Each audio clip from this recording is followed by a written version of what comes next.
let's go on to the patch notes. Frank, what you got for us? It is time. It is time for the patch notes. It is time. We don't really have a lot of crazy news this week in terms of just like what companies have been doing and everything like that.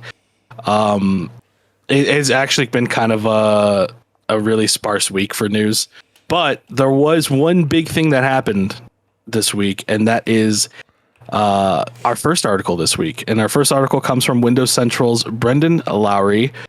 Halo Xbox 360 servers have been shut down, ending an era.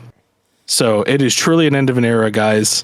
Last week, Microsoft announced it would be pulling legacy Xbox 360 servers for the Halo series on January 13th. Fans, of course, flooded in to get one more game in and even help someone get their last achievement before the server shut down on Halo 3, ODST, Halo 4. What am I missing here? Halo Reach. Basically, every Halo game on 360, you can no longer play online with people anymore. It is truly the end. Camera backwards. That's exactly 07s in chat. 07s.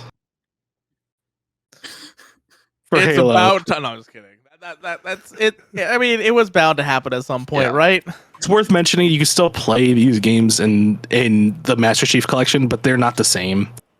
Halo 3 has like a bunch of stuff added to it now, and it is what it is. But if you wanted to play it in its original format, it's gone. And it kind of sucks. You can still play the old game, but you just can't play multiplayer, right?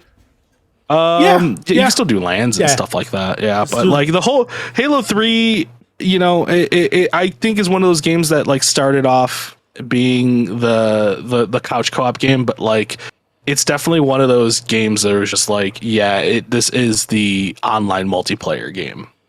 You know what I mean? Like I've put so many hours into a game online. It's insane. Halo 2 was my Halo 3. I got into it somewhat, but Halo 2 was my jam. Yeah, Halo 2 is 100% the progenitor of all of this. But Halo 3, I think, was the one that brought us into the next generation. When it was because that was for the 360, right?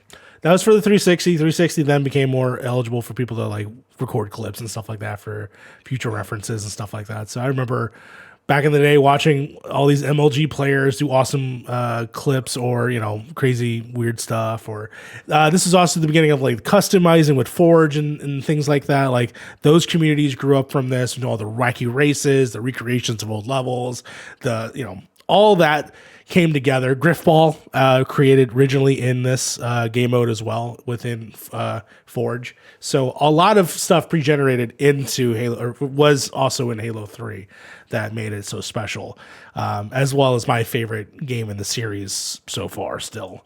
So it's I was there at the beginning and I was not there at the end because that was a long time.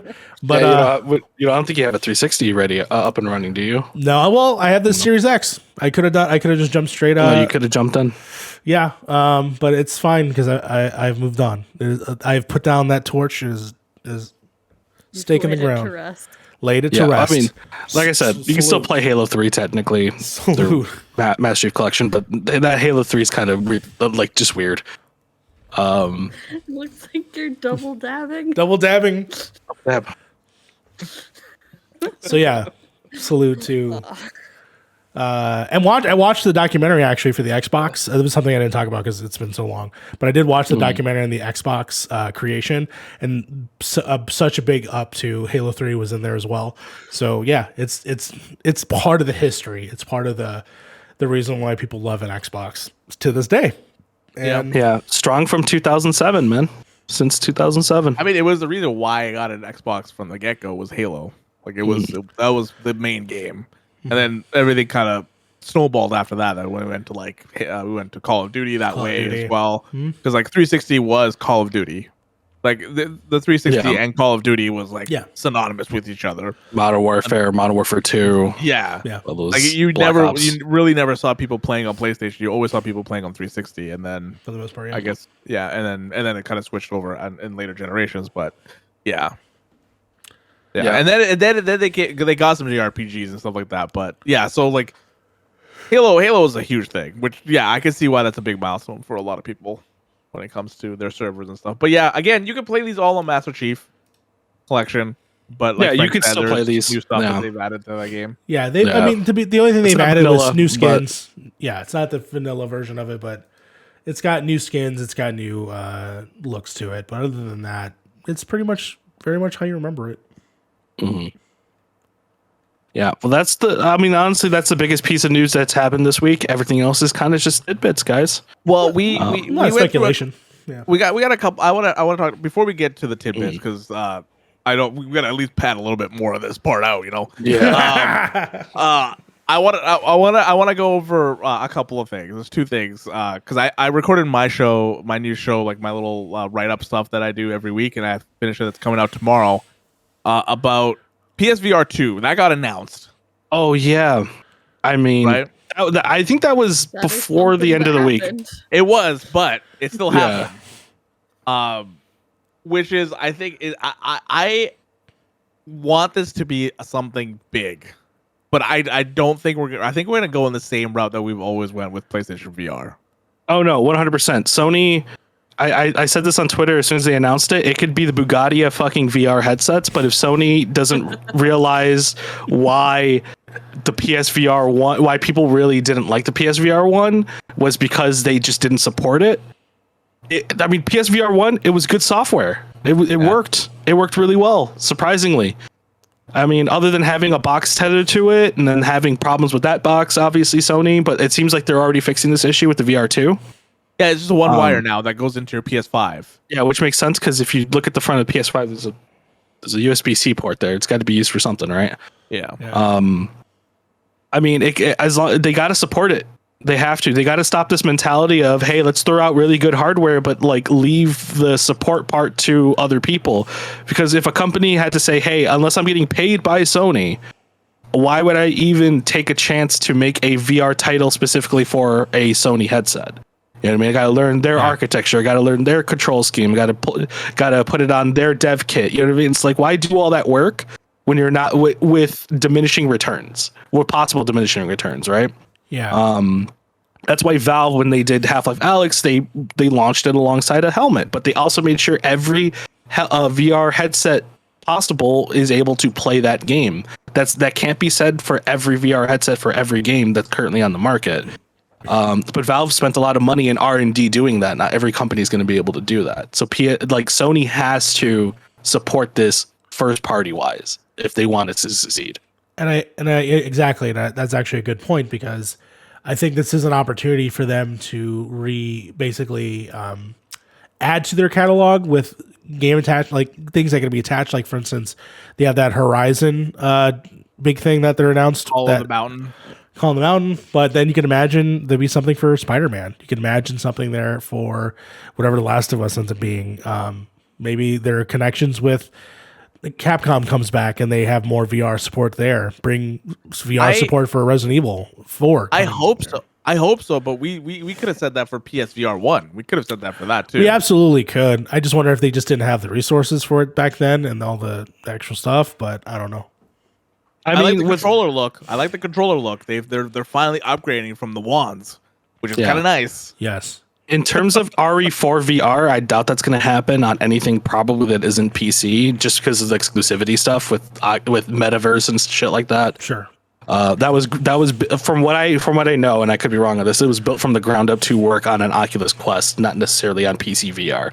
Not saying it's not possible that Capcom just says, "Hey, our licensing deal's over, and we now have a version of it for like Steam VR and stuff like that." But like, just judging on how like that dev went, I don't know if that's going to show up on any other platform. Yeah. But I'm speculating this thing's gonna be like $400 USD, right? Yeah, last one was 400, right? last one was 500. 500. 500. So yeah. it might be the same. Getting a PS5 is hard enough right now. So you put that on top of that, you're spending what, $1,000 on like $1,100 on a console plus PlayStation VR. It's a lot. That's a steep investment. It's a lot of money. It's a lot of bones. And we talked about this like just randomly while we were playing Final Fantasy. Is if you want, Sony, if you're listening to this, whoever the fuck's running your VR division, hear me out on this, right? Just make it work on PC. Just let it be like you could use it on PlayStation. There's exclusive stuff for PlayStation that's only exclusive if you plug it into the PlayStation. And you can have your games on there. You can have your own ecosystem of first parties, but let people plug it into their PC and use it as like a Steam VR headset if they wanted to. Let it be dual purpose. I understand it may not work against your bottom line of everything has to be within the Sony ecosystem and exclusive. But if you want that thing to sell like crazy, but I mean, I that's feel the like way. they're getting away from that. Like Maybe you know, we're seeing some of these older games being pushed to I was going to bring PC that up. to get more involved in that ecosystem. I think PlayStation is finally getting out of that mindset that everything has to be exclusive for them to push units. Hopefully. And I think I'm sure it would be a pain in the ass to code to make it, you know, work for PlayStation and for PC, but I think it would really help push units of the PSVR 2. Like, yeah, so let many people use want both. VR, but they're not gonna get it just for one. That would help with the affordability as well, right? Because you just then you'd only have to spend $400 to $500 instead of $1,000 on a console plus that. And like every computer has a USB-C slot now, pretty much. So you just plug it into the USB-C part of it, and then you're good to go. They just need the power source. It just needs a power source. But I mean, even like the Oculus Quest runs off just one USB-C power. You know what I mean? Just one USB-C port straight in. Can do the game, can do streaming, and it can do power like all in one. It's USB-C has changed the game when it comes to like VR headsets, and I feel like if Sony just locks this to a PS5, it'll end up just like the PSVR 1, where like you'll get every now and again you'll get a port from another company that like like super hot or something like that. You know what I mean? Porting over to the PS5. You might get your every now and again your Hitman or your other Sony exclusive, but for the most part, that's like Sony first party you'll get every now and then that's really about it. You just need to they just need to stop treating their peripherals like they treated the Vita. I understand the Vita sold crazily, but it's not because of what Sony did. Because it's what everybody else did to support that system. More JRPGs, more like things that actually use the Vita hardware. Yeah. They had some games like Killzone, Resistance, and like Golden Abyss. Uncharted, Freedom Warriors. But really, it was like, I'm going to play Guacamelee on this. I'm going to play, what is that? Hotline Miami. I'm going to play Undertale, which was later. Or Persona 4. You know what I mean? Persona like 4, JRPGs and like indies really kind of elevated the PS Vita, and Sony never really did anything with it. And then when I bought a PSVR, I was like, man, dude, Sony's going to make some crazy ass games with this. It's going to be awesome. They made a gun that they never used anything with. Yeah. They made it still used the fucking PS3 ones, which I was okay with. And then like there was nothing. It was radio silence for years. Honestly. Maybe to put a cap on this, but basically I think the major thing this thing needs right off the gate is it needs a major title or titles to make me even care. It needs titles. Yeah. But I'm just be one. But the title that like the weight of the title that I want is like an Alex. Like a Project Alex. Like it needs to be something like that. Yeah. Which is what we're probably expecting from Horizon Call of the Mountain. Because this thing is built strictly for the PSVR 2.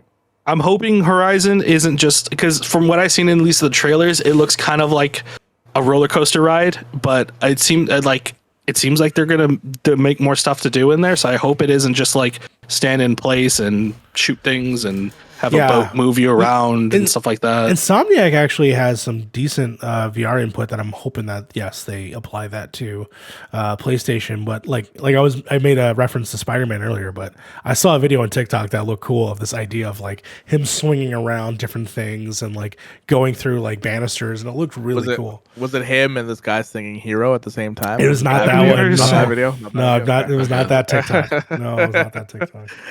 So some of the stuff that they showed off, we'll put a cap on it after this, but they showed off that it was it's gonna be high fidelity 4K with HDR. It's got 110 degrees of field of view. It's got 3D audio, haptic feedback, adaptive triggers on the controller and stuff like that. So it's got all the bells and whistles that the PS5 has when it comes to like the adaptive triggers and the haptic stuff and all that kind the 3D audio and all that kind of shit. So the headset having haptic feedback is something I think. I don't know if the headset does. I'm pretty sure the headset does. Yeah. Does it? Okay. Yeah. Apparently the headset has. I mean, they would probably just put rumble motors in there. Shake your brain. Honestly. Yeah. Or just like something to like, alert you that you're like hitting something. Like if you hit a wall or something like that, you like feel it on your head or something. There's ways you can make it work. Haptics are a big thing right now with VR. Everybody's trying to figure out how you can elevate. Haptic is just a big thing now. Just in general. In my mind, I scoffed at that, but I remember there was that 40X theater where they punch you in the back when people get stabbed on screen. So yeah, exactly. Yeah. That doesn't sound pleasant at all. They straight up donkey punch you every time. Yeah. But no, it's weird because like everybody's that's the big thing with VR. We've already hit the point of VR where like, okay, the goggles are good. Even like the cheap end of goggles are really good. Everything has inside out tracking for the most part, other than like obviously the Steam VR, but they're probably going to come out with a version that has inside out tracking. And that everybody's kind of already got the same playing field. So now the new playing field is haptics, and we're starting to see gloves that like actually give you resistance to what you're touching. Yeah. So you actually feels like you're touching things, body suits that can make you feel cold and hot and somebody touches you and stuff like that. Like that's the big, and the other thing people are trying to figure out, movement. How do you move in VR? Without throwing up. Yeah. Without absolutely getting wrecked. Yeah, VR is in a very weird spot. So Sony coming in and giving some like really cool hardware, especially with some of their haptic stuff, I think is going to be a cool game changer if it isn't just tied to the PlayStation 5. Real quick, Sly, what do you think about that on an accessibility level of all the things that Frank just said, especially with the haptic feedback? I'm always imagine winning the with VR. I get really bad motion sickness from regular games. Like I know I'm super sensitive, so I could never really get behind VR for me, and I don't do well with sensory stuff. I have a lot of sensory issues, and so it would be a struggle to make that something I could tolerate. It's a really interesting concept. Like you're right. It's the next step in immersion is that haptic, that tactile feedback.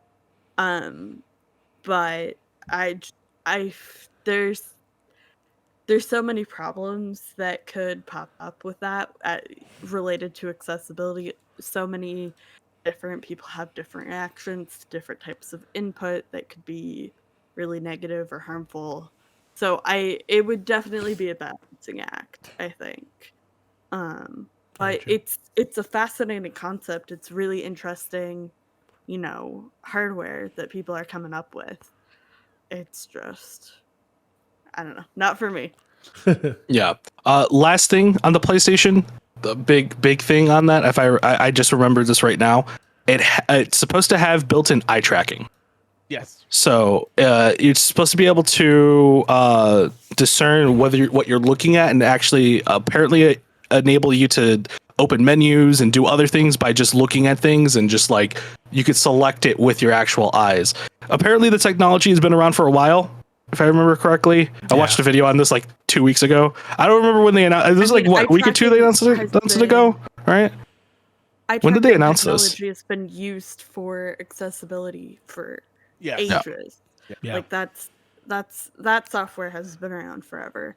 So it's really interesting to see it applied. Does that now? Yeah, that's interesting to finally see it applied to something big. So I mean, there's a camera now like a looking headset at or your something. eyes. Is that what that means now? That there's a camera. I imagine from what I know, it's probably the PSI, the camera itself, that is taking into your eye movement. I'm guessing, unless it's in the device itself. I believe it's in the device itself, because this isn't the first one to have this feature either. Like some experimental headsets have had it. I think it uses IR, but I could be wrong. I could be wrong on that. I don't know how. However, Tobii eye tracking works is probably how it works, just on a smaller scale inside a helmet. But I don't know how. Like it now that Harv like talks about it, it doesn't really make sense for it to be inside the headset, because there's no light in there, which would make me think IR. But the blasting really of the screens, maybe blasting you in the eyes, huh? The screens being blasted. I don't know. Yeah, maybe. This is But not a good image. there is a way. There is a way. But yeah, like Sly said, it's like technology like that finally showing up in more mainstream things. You know what I mean?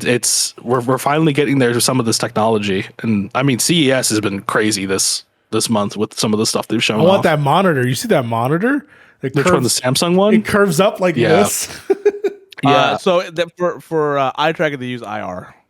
IR. It's an Okay, IR yes. camera. Okay. For eye Is it tracking. IR external or IR internal? There's 4 cameras for the headset for control. I think it's an external camera. I wonder how they would get your. I guess you would have to actually move your head then, right? For something like that. Maybe. Who knows? We'll see. We'll see when this thing actually comes out, if it actually comes out. Yeah, right now we got specs. That's really all we got. We don't know what's gonna come in the box. We don't know what it looks like. But yeah, so far what they've done is like they just have what the specs are. It's supposed to be 90 to 120 frames per second as well, so that's good. That's good. Higher the frame rate, the better it's gonna be for people. They don't hurl. Yeah. Yeah. I mean, their only competition right now, like their only realistic competition right now, because I think Steam's VR headset, there's just too many better options out there. I mean, it's beautiful. It looks really good from the inside, from what I hear. But I mean, in terms of its quality control and how much it costs and how much setup you have to do to actually use it, compared to just buying a $200, $300 Quest and just putting it on, plug it into your computer, calling it a day, there's really kind of no option there. So if Sony wants to actually make this headset viable, their direct competitor is the Oculus Quest. And we'll see how they compete against them. It's actually called the Meta Quest now. It's the Meta Quest now. Yeah. The metaverse. Not surprised. Oh my god. But yeah, I just wanted to talk about that, honestly. Yeah, the other thing that happened was the eSpeed's going digital, but we kind of saw that one coming at this point. Yeah. Honestly, with everything that's happening in North America, not just the United States, but just North America in general, that they're gonna go a digital way, and I'm hoping every show goes digital for the next year. Has it been clear that the ESA is actually doing something, or because I've heard that ESA hasn't said anything on that front. That's the interesting part, is that the people that run E3 are not saying anything, but you're hearing other people going, "Hey, wait a minute, we might have something." But see, this is the problem that we ran into last year as well. Yes, was that we had an incoherent show that we had no idea what the hell was happening. Yep. Why can't the ESA just lock everybody down and just be like, "This is the 4 days.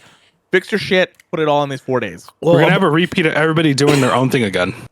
I'm hoping ESA teams up with Keeley and has sort of like a synergy thing going on, but we'll see. Yeah. No, we'll see. Yeah. But yeah, Frank, that's all I wanted to talk about when it comes to that. But Yeah. we get to the Timbits. Tell me about these Timbits. These Timbits. Timbits. Timbits. So we're gonna run through these really quick. Harv, you have a hole in your microphone thing, and I thought it was a dust on my screen. I tried to scratch it off. Oh, you mean this thing right here? Yeah, you got a little hole in your mic. Looks like Florida. I don't know what's going on there. Looks like Florida. Christ. So our first tidbit this week comes from James Batchelor at gamesindustry.biz. Sony is pulling PlayStation Now cards from its retail stores. This doesn't seem like it's a big piece of news, but it's a little interesting considering that it's rumored that Sony is making a new a new service that you can subscribe to. Who knows what's going to be a part of it, because they haven't really said. But this is actually kind of giving you a general idea here that if they're pulling PS Now cards, it's probably has something to do with PS Now at this point. Yeah. And tied that up to the other rumor of supposedly a Game Pass competitor from Sony. Mm-hmm. That's what I mean. This is we don't know what that Game Pass competitor is, but it probably has something to do with PlayStation Now. Yes, please. Please. I would be more invested in a PlayStation version than an Xbox version. The other rumor, Xbox is great though. The other rumor circling around. This is all bullshit. We don't know until it's real. Yeah. Supposedly Mark Cerny has figured out how to do PS3, PS2. Yeah, I saw that PS1. article. Or it was like a rumor article that he figured out how to run those games on a PS5, right? Was it? And if anybody could do it, it is soft voice Mark Cerny. Yeah. Well, it's gonna be all ploy for NAC 3. He's gonna be like, guys, I figured this out. We got remastered NAC 1 and 2. Here we go. and then this is gonna be a shadow drop for Knack 3. Let's fucking go. We're done. God. Yeah, that could be. I imagine PS1, PSP, and all those games can run on basically anything. PS3 is the only one. PS3 is the only one. And what's interesting is PS3 has made a big change when it comes to at least online when it comes to emulation. People are actually figuring out how to emulate PlayStation 3 on PC. Which is interesting how now all of a sudden Sony's finding ways to which can happen because the PlayStation 5 is built on PC architecture, so it shouldn't be that difficult at that point if they figured it out. Yeah, but so PS3 was always the gatekeeper of emulation because of self technology. Because they were like, "Oh, we're gonna do something different for the PS3 guys. We're gonna sell technology." Fuck out of here! Fucking cell processor. The cell processor shit out of my face. The one reason it costs like $900 for this console. Yeah, there's no fucking $900 for a PlayStation. You're out of your mind. Mario doesn't need to be here for this one. Brian Ashcraft at Kotaku writes, hey, Final Fantasy. What's up? I was gonna say Mario's gonna play. If Mario said he wanted to play it at some point, and I was like, I don't know. I don't know if he's gonna play it, but when he gets back, I'll tell him that it's back on. Final Fantasy 14 goes back on sale on January 25th. It's weird, playing this game for so long, and it's just not been on sale. Million hours. Yeah, and it's just not been on sale this whole time. Which means we'll start seeing some sprouts again, hopefully. It's been we haven't seen a lot of sprouts. So people that buy the game can play it. People on free trial cannot still. Oh, so they're still locking free trial. They're still locking free trial, but if people buy the game, they can play it then. Okay. So Mario, Final Fantasy 14 goes back on sale January 25th. You can now ERP and Limsa. Oh boy. On that note, congrats Final Fantasy for being too successful that you had to stop selling your game. We didn't tell the story where I almost played Final Fantasy with you guys. Yeah, because we told you about erotic roleplay. That would be the thing to get Mario into it. He's like, fuck it, I'm in. He's like, you son of a bitch, I'm in. On that note, Andy Chalk at PC Gamer writes, Stalker 2 has been delayed to December. I put this in there just because I wanted to say I am sad. This hurts me, but at the same time, at least we're getting Starfield and Stalker at the same almost the same exact time. So it's a win-win. Part then, right? Month apart. Yeah, I'm going to be playing Starfield until my fingers fall off, and then I'm going to play Stalker until my fingers fall off. You guys will not see me till March. No NFTs in Stalker now, though. So no NFTs in Stalker. But speaking of NFTs, this is our last tidbit for this week. Matt Purslow at IGN writes, Troy Baker is working with NFTs, but fans are unimpressed. You guys probably know a little bit more about this than I do. But yeah, no, Troy Baker is selling NFTs of his voice through a service, and fans are not happy. There has been a little bit of breaking news earlier today, I believe, where the service has already been struck with somebody saying, hey, you're using my voice without my permission. I didn't see that part. So, yeah. I saw that earlier this morning, yeah. Yeah, somebody, so I don't remember the name off the top of my head. I can find it here while you guys talk about it, because I know this might be the one Fee wanted to talk about. I don't know which one she wanted to talk about. Maybe Final Fantasy 14 gets resold. Yeah, she didn't go say ahead and talk about this while I find the name of that person. By the way, she's not even in the chat. I'm just kidding. Yeah, go ahead. Fuck NFTs. They're not doing anything for anyone. They're causing more problems than they're worth. Like, every time somebody tries to get involved with NFTs, it seems like it blows up in their face. And you know what? They deserve it.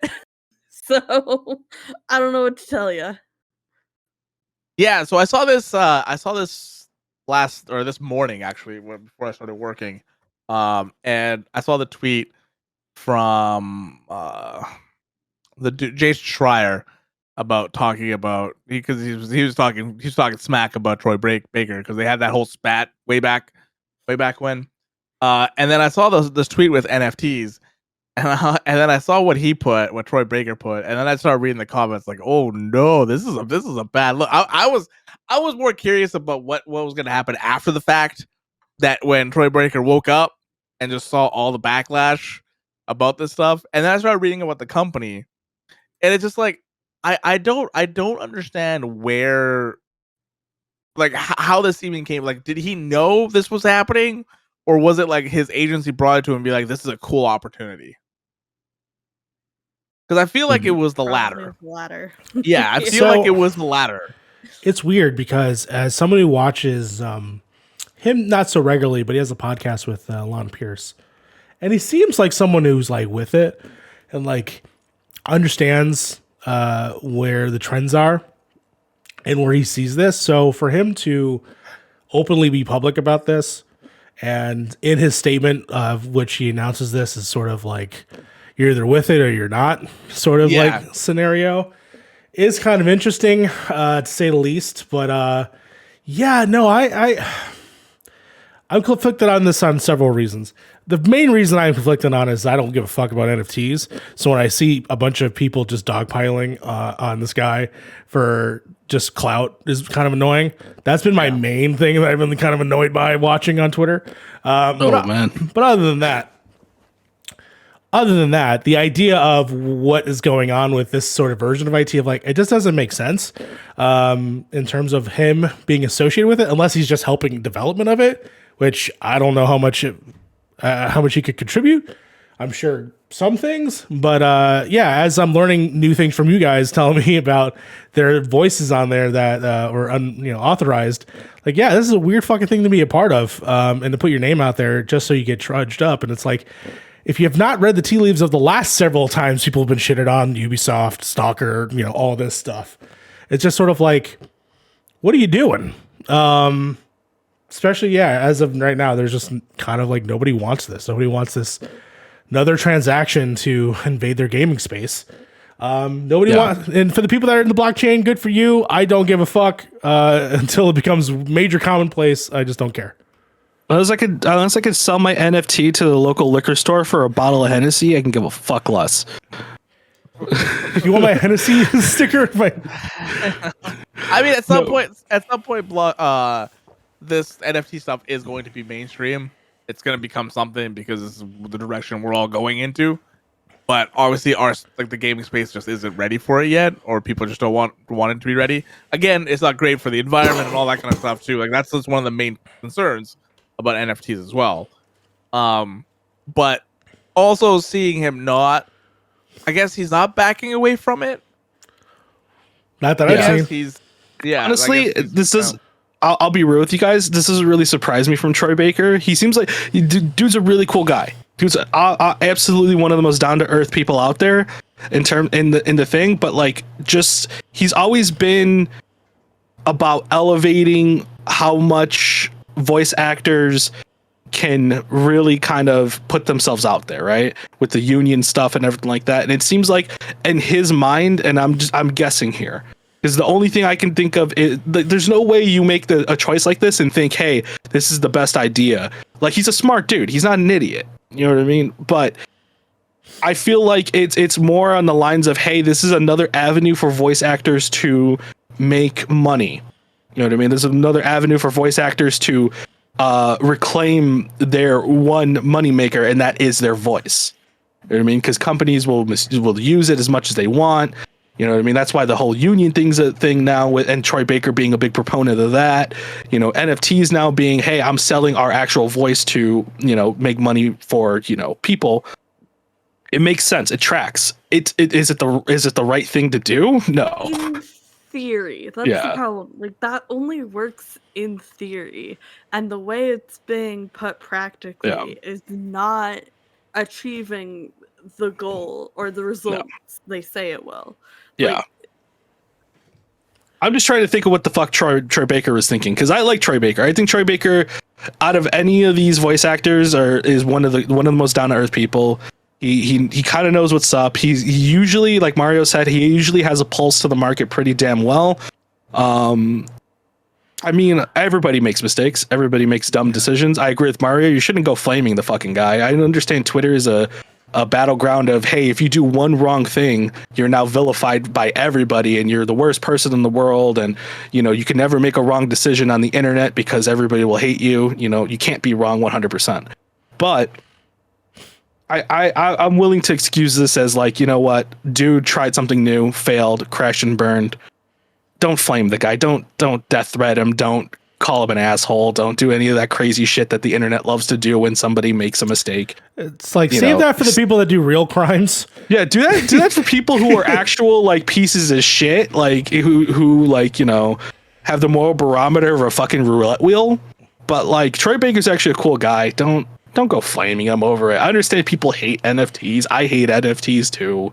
We all know you hate NFTs. Everybody hates it, but like, don't go attacking the guy over it. He's the kind of person that I'm willing to like listen and see what his perspective is on it, because he hasn't been public about it at all yet. I assume they'll do it on a podcast, and then I'll disagree with him there and then walk away. That's to me how I'm treating all NFTs. Like, oh, that sounds dumb, I'm gonna walk away. Like, for instance, Mike Shinoda from Linkin Park got flamed because he didn't understand the concept of NFTs, and I'm like, yeah, he's just fucking asking questions. Like, why are you giving him shit about it? The internet's a very weird place. They're just trying to get like information on trying to understand these things, because like the internet just thinks that everybody understands what an NFT is. I didn't know what an NFT is until like 2 weeks ago, and then I finally understood what the hell it was. Like, I understand in the art world, but I don't understand how it connects to video games yet, and I'm very curious of how like this could work. But even so, like, yeah, I'm not putting money on it. And that's the thing too. NFTs aren't inherently, I mean, obviously on like me and Harv talked about this the other night, where like there is an inherent eco problem with NFTs. But on aside from that, NFTs themselves are basically virtually harmless. You're not really harming anybody by doing it. So I don't know why everybody's getting so mad about it. Every tweet that someone tweets at Troy Baker saves one whale. So there's multiple whales and there's so many more baby seals are saved if you write a tweet at Troy Baker. So this is why we're If you blame somebody on the internet, you save one baby seal. Hell yeah. Everyone knows save those seals, people. Remember, a tweet a day keeps the seals at bay. Hey, what are we fighting the seals now? Well, I couldn't say keep them away. The whole point is saving them, Harv. You just said keep them at bay. That's the same thing as keeping them away. Well, just keeping them, you know, where they are. You know what I mean? In the ocean. Hopefully. In their environment. No, you were trying to say one thing, but you said the exact same thing in a different way. I love it. You know what? Well, here's the thing. Here's the other thing too I want to say about NFTs before we move on, because I know I just said like NFTs. I don't know why people are getting pissed at NFTs. I will say the only thing I don't think NFTs should be in is video games. You know what I mean? Companies can sell them on the side, but as soon as they start being a part of my video game, I think Gene Park said this earlier today on Twitter. I don't care about the environment unless it impacts my video games. That's what's freaking right now. I care about the environment. It's just like, but the thing is, like, we do other things too that impact the environment even harder than that. Joke. Yeah. For everybody who did not get that was a joke. Yeah. The thing about NFTs in video games, it's like the loot boxes situation, right? It's just something new that the gaming companies are going to latch onto and try to make a buck. Yeah, and it's honestly when I see with a company like Ubisoft or EA or anything like that try to do an NFT system, at least in the video game sphere, it just seems like you're just trying to find more ways to nickel and dime me, and the industry, you can tell people are getting so fucking sick and tired of being nickel and dimed in video games. And NFTs are like apparently the last straw for that. Nobody cared about loot boxes or season passes, but NFTs in my video games don't. Right there. That's the last fucking straw. Something I can choose not to buy. Fuck you guys. No, but I agree with people when they say that when companies try to do that, it just seems like more and more they're just trying to find ways to nickel and dime the end consumer on something they've already paid for, and honestly, the gaming industry just needs to get away from that. They need to get away from making everything like a service game. You know what I mean? And now this just adds to the service. Buy an NFT in this game, and you can have Sledge from Rainbow Six Siege as your something. I don't know. I don't know fucking how no you idea really how sell these NFTs things. work. As your something. Yeah, as your On digital currency. On that note, On that note, I want an NFT of a baby seal. That's how I cut that TikTok together. That's how I cut that TikTok together. That's how it ends. I want as us an keeping it a bay. NFT of a FEMA tent. Yeah. And, With can the I get some? seal. Yeah, FEMA, can you start doing NFTs? Oh my god. Where is the show gone? Where is the show gone? Anyways, To the end. guys, He's that is not the here. end. It's chaos hours. That is the end of Them's the rules. episode 37 of the Point in Progress podcast. We did it. We did it. We did it. We got through the first episode of the year. First episode of the year, guys. First episode of the year. Woo. I just saw co-host is FIBA and PETA. Yeah. Which I was Do you like, not know how to spell PETA? PETA from Hunger Games? That's how it's spelled. Oh my God. There's only one E in PETA. Oh. I'm dyslexic. Fuck you. Straight rip. At Straight. least I know how to spell HIPAA. So many people try to say things are like breaking HIPAA privacy and don't know how to spell HIPAA. I know how to spell HIPAA. Fuck y'all. Fuck y'all. Guys, that was episode 38 of the Point in Progress podcast. 37. 37 In a row. Before we go, episode in 5 before we minutes. go anywhere, I gotta go around the table and then I'll do the outro. Sly, where can everybody find you on the internet? You can find me everywhere on the internet at SlyCloneMC. You can also find me at Point in Progress, where I host a wonderful show called MC University with one that Mario Rivera. You can also find me over on formerly known as Stark Radio. We're in the middle of a rebrand. Oh, So look out for that when that gets announced. very cool. Heck yeah. Frank, where can everybody find you? You can find me on not fantasy. You can find me on Final Fantasy right now, where I don't leave this game. All I do is play Final Fantasy 14. This is the my metaverse life. for him. I am in the metaverse. I'm trying to figure out how I can attach my VR headset to it so I don't have to ever leave Final Fantasy 14. You could I do can it. wake up in my inn. You could do it. I don't think you can with Final Fantasy 14, but yeah. Yeah, you can put on a big screen you mode. find me- Anime where people get trapped in the video game. Sword Art Online. There you Not go. hack. I got You there. died in the game. You died for real. No, but you can find me hopefully next week. Right? We should be recording a Fantasy in Progress this we're week. recording this weekend. We're recording this weekend, Yeah. and it'll be out for next week because Fee wasn't feeling well, so we delayed it till this weekend, and it's gonna be coming out next week.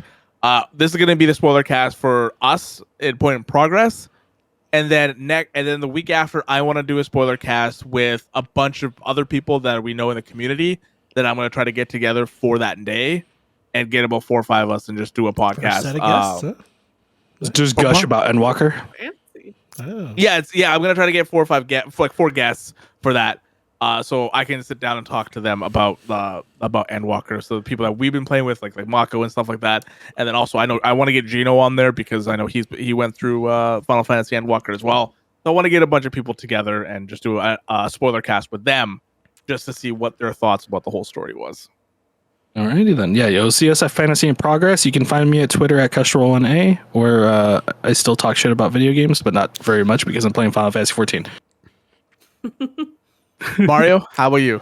Where can everybody find you? You can, of course, find me also at the MC University, which is a fantastic podcast that we do on Wednesdays. It is coming back. I believe we're going to do a Hawkeye just to wrap up the season because we did the first 3 episodes and we're going to finish the final 4, 5, and 6. Then we're doing with a guest. I'm going to find that guest. Don't worry about that. And then we're returning to the podcast proper with Spider-Man 2 and finishing off Blade with Blade Trinity, which I'm very excited about.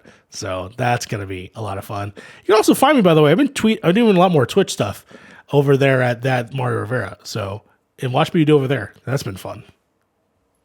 What, Frank? What are you doing? What are you trying to do? Let me see your fucking foreheads. Why? What?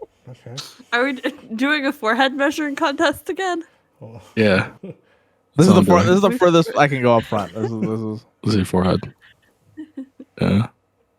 Hello. I'm eating my mic, but it's fine. Oh yeah, let me see that forehead. I have a scar. Oh yeah. I have a scar right here. Yeah. Anyways, Take us outta you here. can find me here on Point in Progress. You can find me on all the social medias at Beard and the Hair, and then youtube.com/Beard and the Hair Gaming.